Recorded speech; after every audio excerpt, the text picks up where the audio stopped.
The jar of honey sitting on your kitchen counter traveled through a system far more intricate than most people realize. Behind that golden liquid lies a vast, interconnected network of decisions, economics, and biological dependencies that shape not just what you eat, but how agriculture itself functions. To understand who truly controls this industry, we need to look beyond the bees themselves and examine the forces that determine where they go, what they pollinate, and how their product reaches the world. Honeybees don't simply make honey in isolation.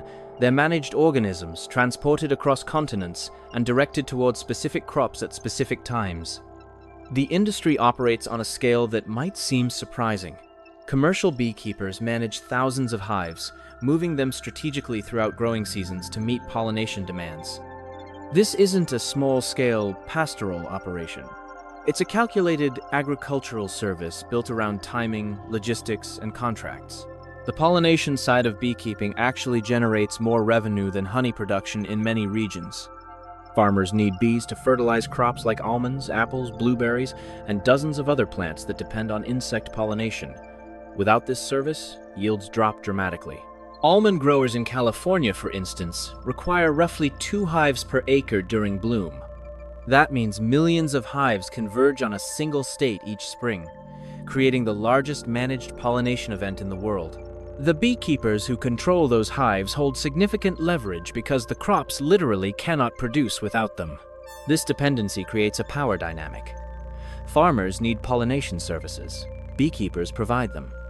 But the economics don't favor small operators. Moving thousands of hives requires trucks, equipment, labor, and expertise.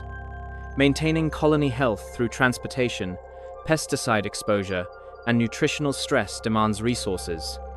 Small-scale beekeepers often can't compete with operations that have the infrastructure to manage these challenges efficiently. Over time, the industry has consolidated. Larger operations handle more hives, more contracts, and more of the market. The honey market itself operates under different pressures. Global supply chains mean honey flows across borders, blending products from different regions and floral sources. Price competition drives decisions about sourcing, processing, and labeling. Some honey comes from massive production operations overseas, where costs are lower and volume is higher. Domestic producers face pressure to match those prices or differentiate their product through local sourcing, specialty varietals, or organic certification. The consumer sees a shelf full of options, but the pathways that brought each jar there reflect complex trade agreements, tariffs, and quality standards that vary widely. Quality control becomes another layer of influence. Honey adulteration, where syrups or sugars are blended into the product, has been documented in supply chains around the world. Testing methods have improved, but enforcement varies by country. This affects who can sell what, where, and at what price. Producers who invest in purity and traceability may struggle to compete with cheaper alternatives unless consumers actively seek verified products.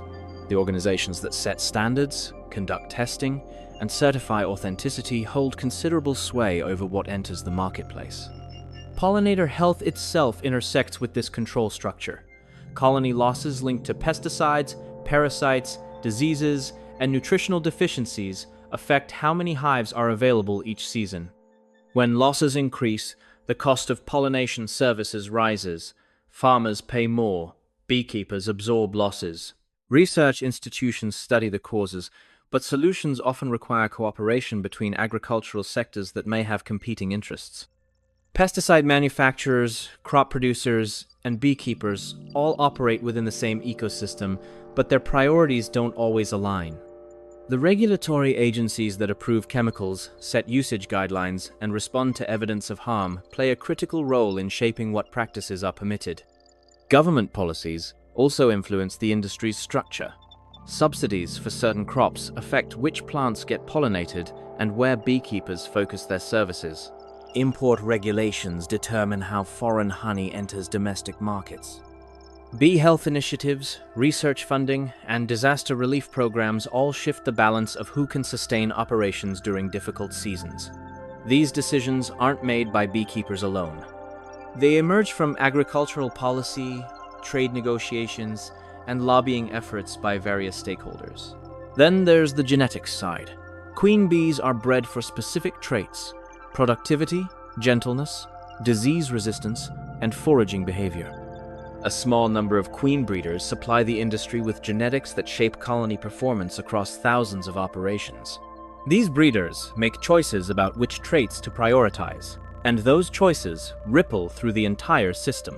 A shift toward queens bred for mite resistance, for example, changes how beekeepers manage pests and what chemicals they rely on. The people controlling bee genetics indirectly influence the entire industry's health and productivity. Consumer preferences add another dimension. Demand for local honey, organic certification, or specific floral sources affects what beekeepers can sell and at what margin. When consumers choose based on price alone, that reinforces the dominance of high-volume, low-cost producers. When they prioritize traceability and quality, it supports smaller operators who can't compete on price but can differentiate through story and sourcing. The market reflects these choices, but it also shapes them through marketing, labeling, and availability.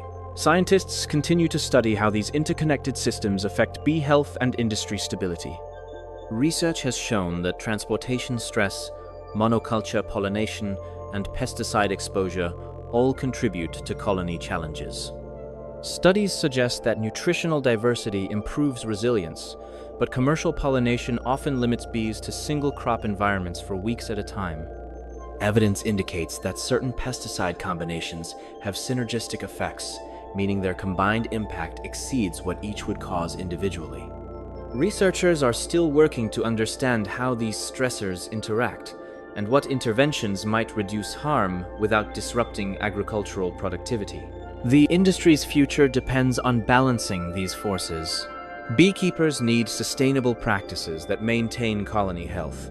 Farmers need reliable pollination at manageable costs. Consumers want safe, authentic products. Regulators aim to protect pollinators without undermining food production. No single entity controls all these variables, but influence is distributed unevenly. Large-scale beekeepers, major agricultural producers, international honey suppliers, regulatory agencies, and queen breeders all hold pieces of the puzzle. Their decisions interact in ways that shape the system as a whole. Understanding this network reveals that control isn't centralized in one group. It's distributed across economic pressures, biological realities, regulatory frameworks, and market dynamics. The beekeeper managing hives makes daily decisions, but operates within constraints set by pollination contracts, honey prices, equipment costs, and colony health. The farmer chooses which beekeeper to hire, but depends on available services and pricing.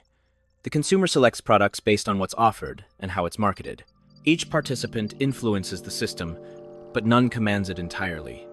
What becomes clear is that the honey industry exists at the intersection of agriculture, commerce, biology, and policy.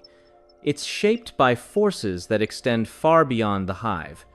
Recognizing these layers helps explain why certain practices dominate, why prices fluctuate, and why challenges like colony losses or adulteration persist. The system isn't controlled by a single hand, but by the interplay of many, each responding to pressures both economic and ecological. That complexity is what makes the industry resilient in some ways and vulnerable in others, and it's what determines the journey of every jar of honey that reaches your table.